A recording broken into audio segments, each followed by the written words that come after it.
अरे रोक दो कि मारे कछु नहीं यो सांवरियो मिलन को जो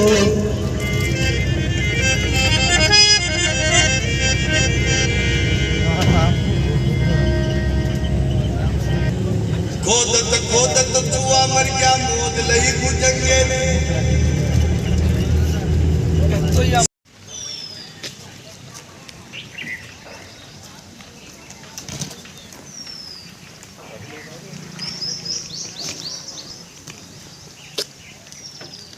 तो बोलो पालन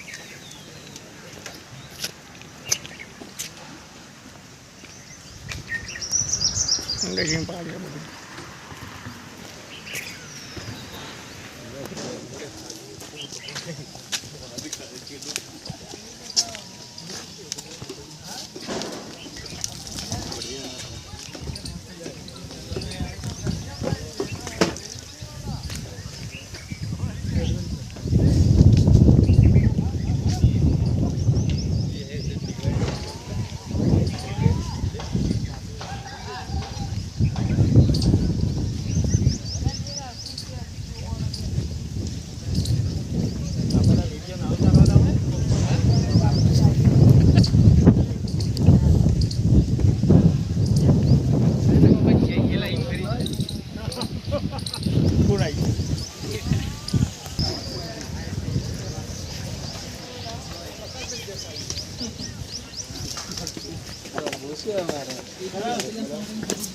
कराना तुरबे जोड़ी बोले थे ओहो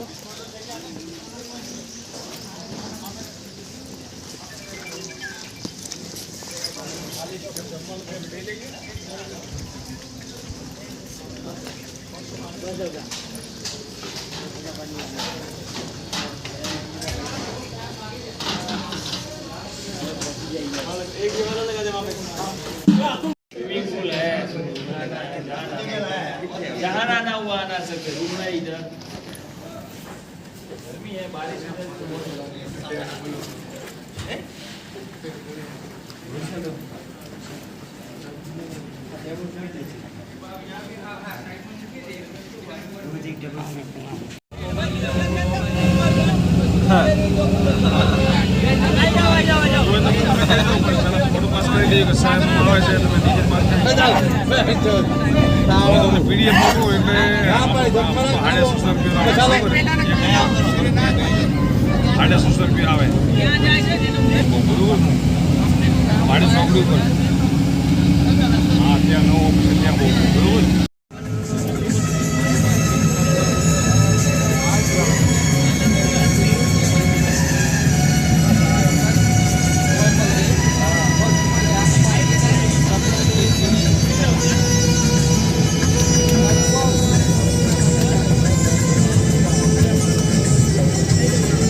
हल्दी गाड़ी आज मारा खेतर में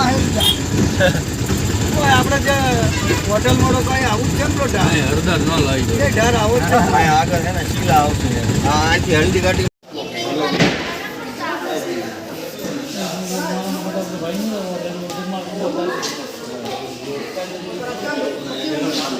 ये वगैरह एक टेक्निक आ जाती है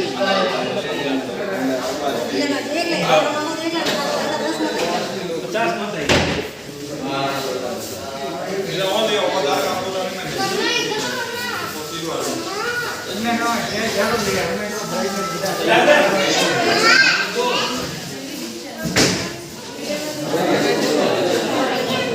ये और स्टोरी करा ये हम नहीं लिखा ज्यादा बढ़िया था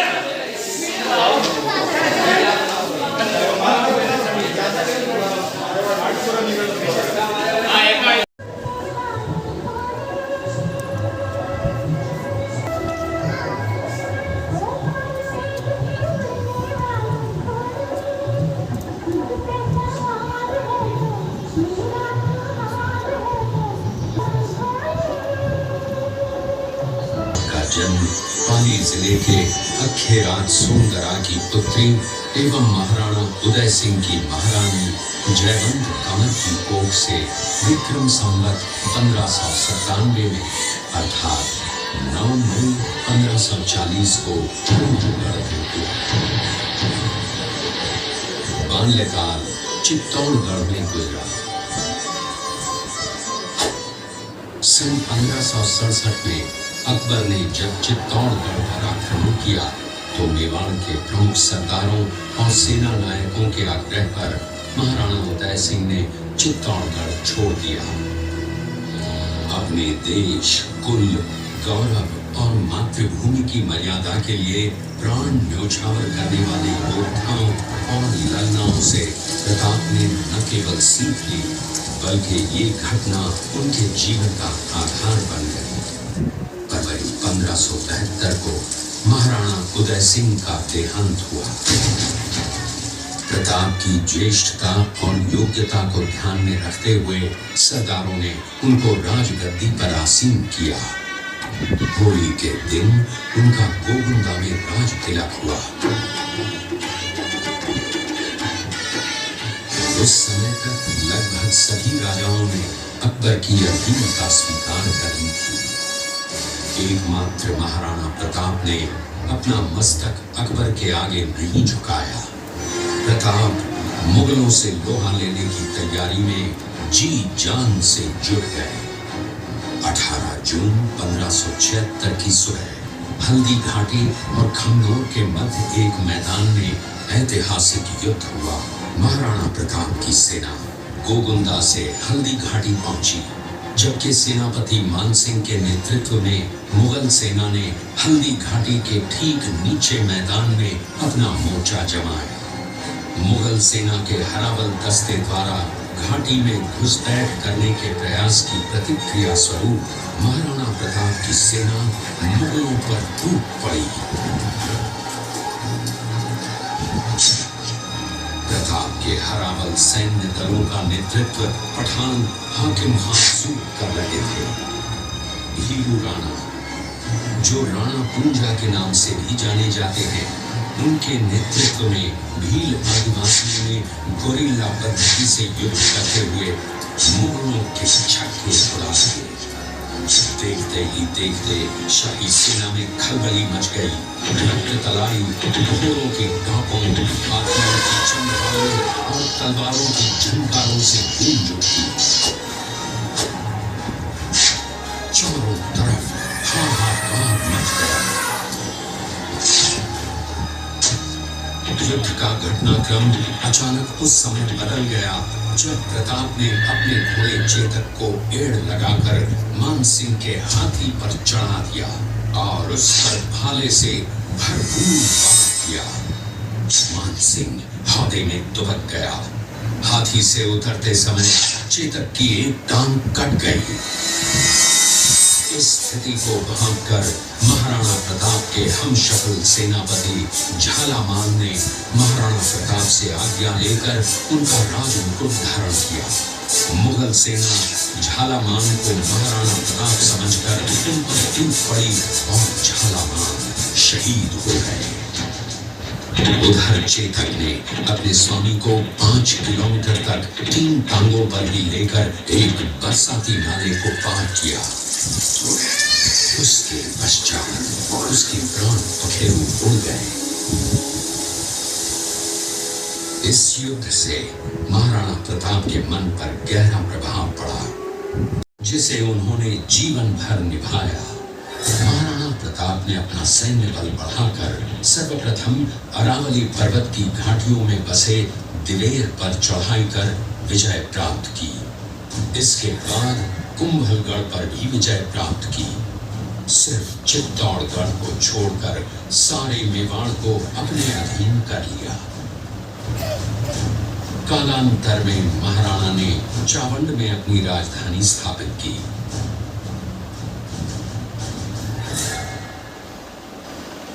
19 जनवरी 1597 को राणा प्रताप ने मात्र 57 वर्ष की आयु में इस संसार से प्रयाण किया।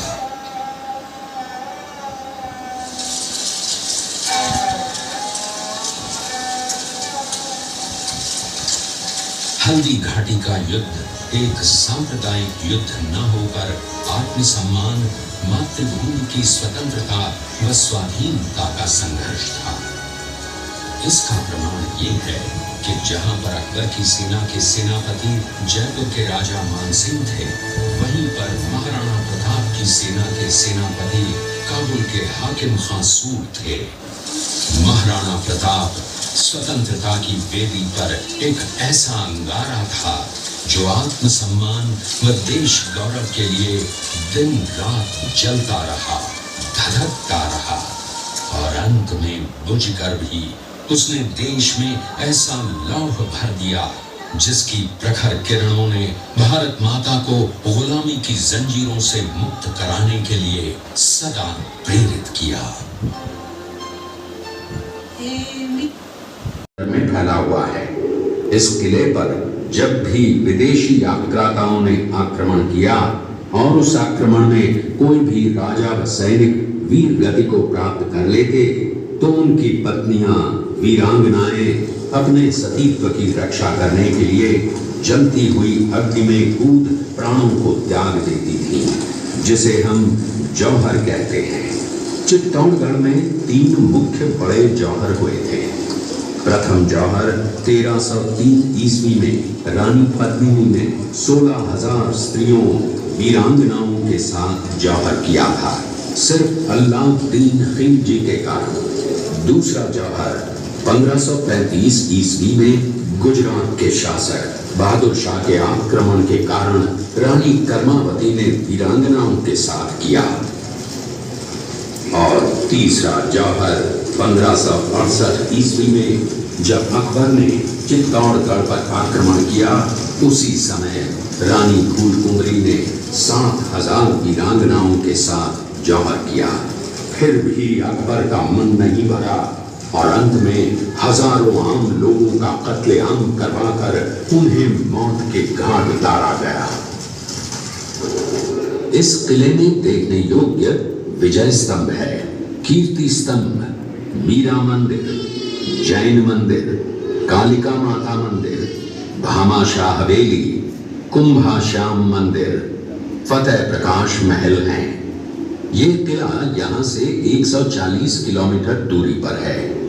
ये देखते हुए सभी अतिथि आगे की तरफ चले। रहीम खान राणा अजमेर का सूबेदार था। जब वो शेरपुर पहुंचा तब इसका पता कुंवर अमर सिंह को चला, जो महाराणा प्रताप के पुत्र थे। अमर सिंह ने शेरपुर छावनी पर अचानक आक्रमण कर दिया। उस आक्रमण में मुगल सेना में भगदड़ मच गई।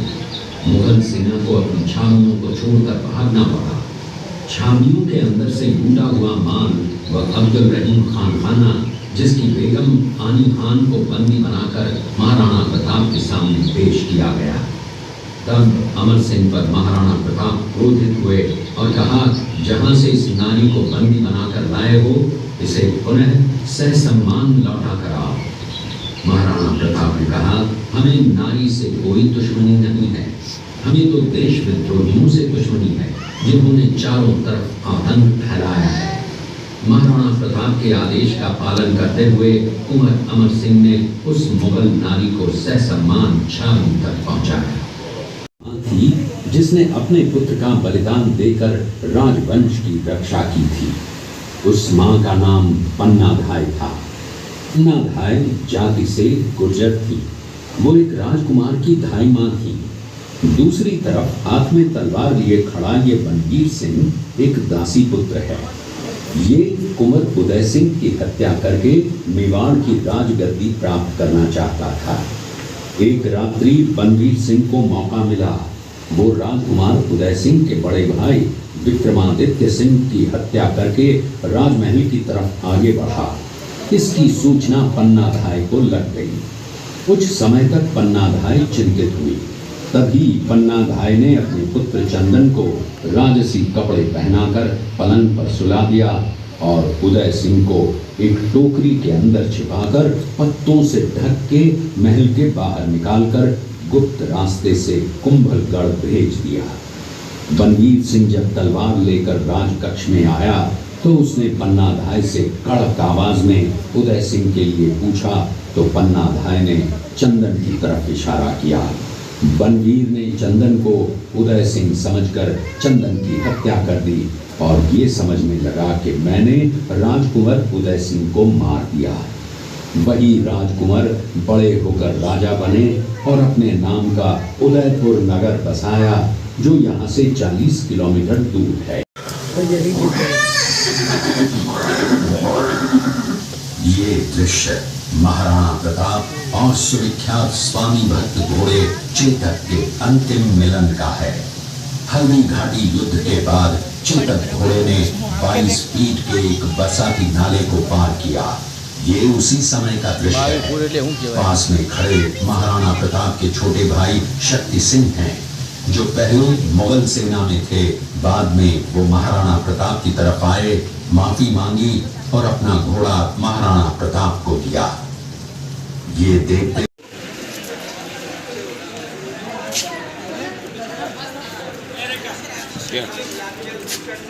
ऐसी जी हम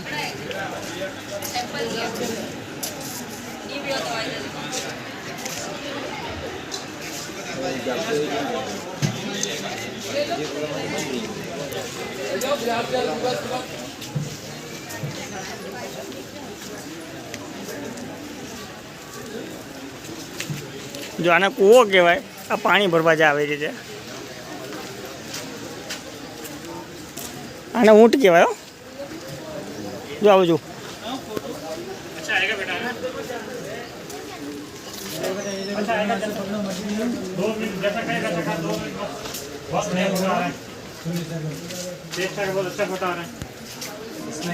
लो थोड़ा सा साइड हो जाओ। इधर देख बेटा, इधर जस्ट हाँ, और हाथ ही देखिएगा, हाँ हल्का लगना है। कौन खींचता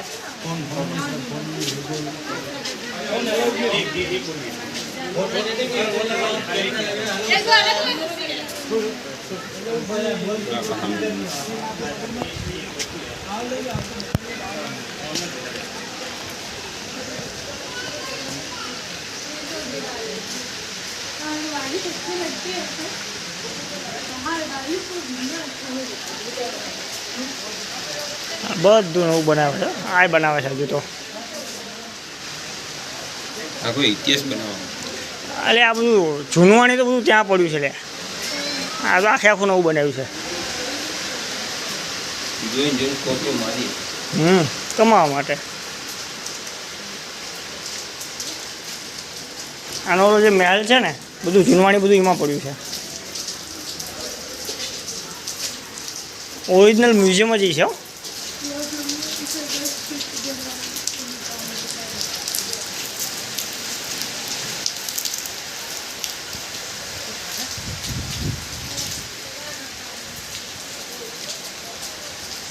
આ શું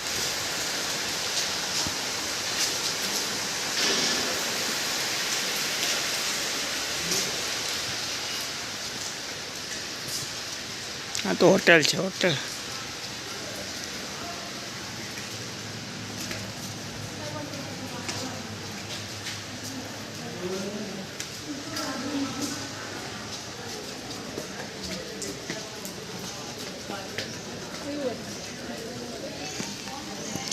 બળદગાડા।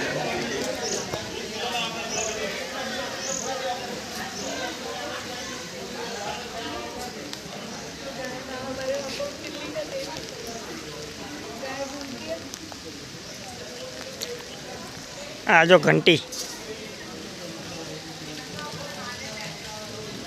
ગાય ચાલે ને, જો આ ઓરિજિનલ, પેલી ઓરિજિનલ। આમાં પણ ચીચોડો બનાવે છે।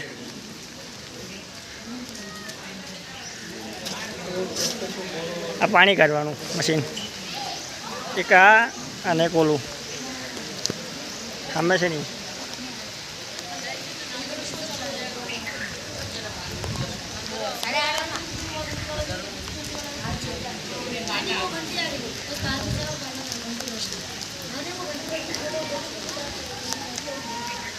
આ ઉપરનું બધું નવું બની ગયું।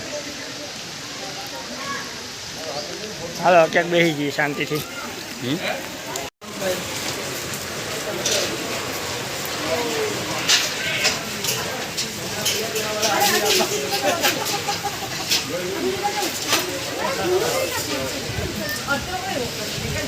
જો આમાં કઈ જોવાનું નથી. આમાં કઈ જોવાનું નથી.